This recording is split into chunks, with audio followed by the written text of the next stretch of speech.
ومولانا محمدا عبده ورسوله أرسله بالحق بشيرا ونذيرا وداعيا إلى الله بإذنه وسراجا منيرا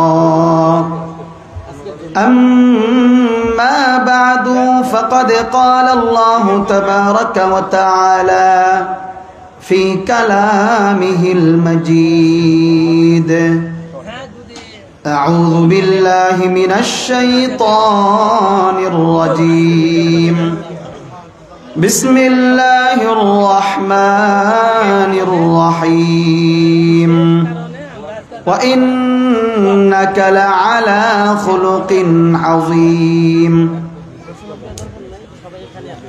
وقال رسول الله صلى الله عليه وسلم في حديثه الشريف من أحب سنتي فقد أحبني ومن أحبني كان معي في الجنة أو كما قال عليه الصلاة والسلام صدق الله العظيم وصدق رسوله النبي الكريم ونحن على ذلك من الشاهدين والشاكرين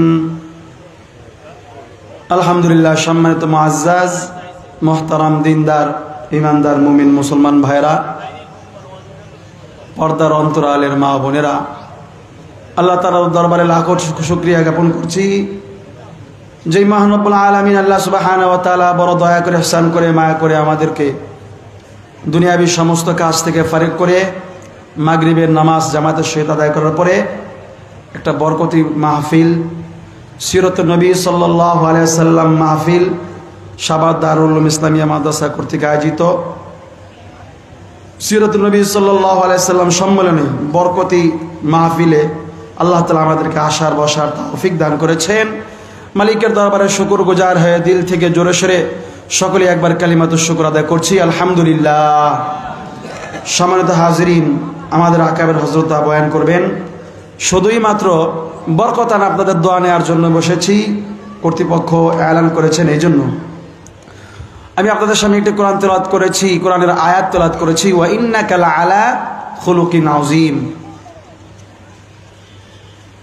আল্লাহ সুবহানাহু ওয়া তাআলা কোরআনুল কারীমের মধ্যে বলেছেন ওয়া ইন্নাকা লাআলা খুলুকিন আযীম। নবী কোনো ভূমিকা ছাড়াই সংক্ষিপ্ত আকারে একটা কথা বলতেছি, ওয়া ইন্নাকা লাআলা খুলুকিন আযীম। নবী আপনি হলেন মহান চরিত্রের অধিকারী, মহান চরিত্রের অধিকারী। এরকম একজন চরিত্রবান নবীর উম্মত হতে পেরে আমরা কে কে রাজি আছি? হাত উঁচু করে দেখাই, নারায়ে তাকবীর।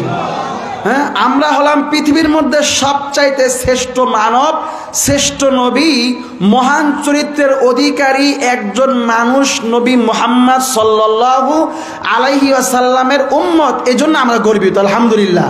হ্যাঁ, ওনাকে নিয়ে মাইকেল এজহার্ট বই লিখেছেন, বিশ্বের 100 মহামনীষীদের জীবনী নিয়ে বই লিখেছেন মাইকেল এজহার্ট। তার মধ্যে সর্বপ্রথম যার নামটা স্থান পেয়েছেন তিনি কে? জোরে আওয়াজ করে বলেন, মুহাম্মদুর রাসূলুল্লাহ সাল্লাল্লাহু আলাইহি ওয়াসাল্লাম। ওনাকে জিজ্ঞাসা করা হয়েছে যে জনাব, আপনি সবার প্রথমে ইসলামের নবী নবী মুহাম্মাদের নামটা আনলেন কেন? তো উনি বলেছেন, আমার ক্ষুদ্র জ্ঞানে আমি যতটুকু গবেষণা করে পেয়েছি যে বর্তমানে আমার কাছে 100 মহামনীষীদের জীবনী লিখেছি, তার মধ্যে আমার কাছে মনে হয়েছে 100 মনীষীর মধ্যে উনি সর্বাধিক উপযুক্ত ওনার নামটা শুরুতে আনার। সুবহানাল্লাহ।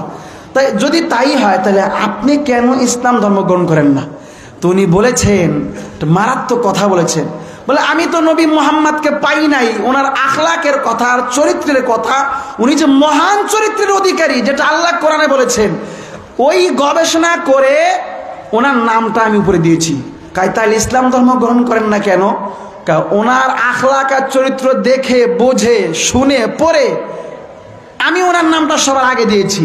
কিন্তু বর্তমান জামানার মুসলমানদের অনেক আখলাক চরিত্র দেখলে আমার কাছে মনে হয় না যে আমি ইসলাম ধর্ম গ্রহণ করি।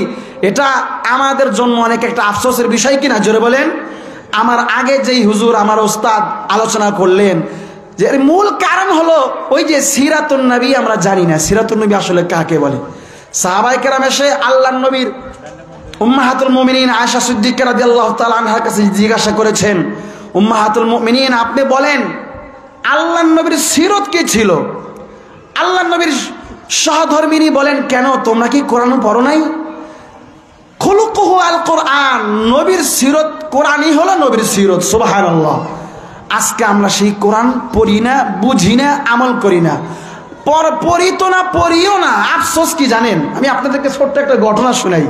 কোরআন তো পড়ি না, ঘরের মধ্যে তাকের উপরে কোরআন একটা পড়ে রইছে, ধুলো বালু পড়তে পড়তে এটা কি কোরআন না বাংলা বই না ময়লা কিছু বোঝাই যায় না, বোঝাই যায় না। এক মুসল্লি এসে বলতেছে যে হুজুর আমার ঘরে একটা কোরআন শরীফ আছিল, আলমারির উপরে জায়গা হচ্ছে না, তা আমি এখন কোরআনটা চাচ্ছি বারান্দায় রেখে দেব, এটা কি বারান্দায় রাখা যাবে?